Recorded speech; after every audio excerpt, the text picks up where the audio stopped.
रद्द अमल है। देखिए मेरे भाई,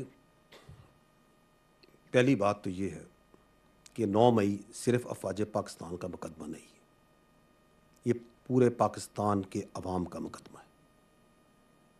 किसी भी मुल्क में उसकी फ़ौज पे हमला कराया जाए, उसके शहीदों की अलामात की तज़हीक की जाए, उसके बानी के घर को जलाया जाए, वहाँ पे अवाम और फ़ौज के दरमियान नफ़रत पैदा की जाए, और फिर जो लोग ये करवा रहे हैं, जो कर रहे हैं, उनको कैफ़रे करदार पे ना पहुँचाया जाए, तो किसी भी मुल्क में ऐसा हो तो वहाँ के निज़ाम इंसाफ पे एक सवाल खड़ा हो जाता है।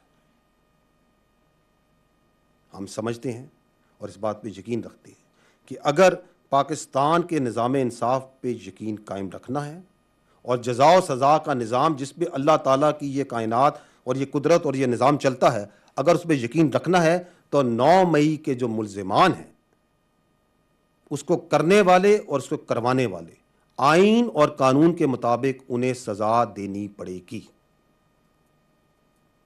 अब आते हैं, ये जो आप बातचीत कर रहे हैं कि इसके ऊपर बयानिया बनाया जाता है। देखें, 9 मई कोई ढकी छुपी चीज़ नहीं है। इसके जो नाकाबिले तरदीद शवाहिद जो उनसे हैं, वो अवाम के पास भी हैं, अफवाज के पास भी, हम सब के पास है। हम सब ने अपनी आंखों से इस वाक़े को होते देखा। हम सब ने देखा कि किस तरीके से लोगों की जहन साजी की गई, उनको अफवाज के खिलाफ, उसकी लीडरशिप के खिलाफ, एजेंसियों के खिलाफ, इदारों के खिलाफ झूठ और प्रोपेगेंडे से उनके जहन बनाए गए। हमने देखा कि किस तरह कुछ सियासी लीडर्स ने चुन चुन के अहदाफ दिए कि इधर हमला करो, इधर हमला करो।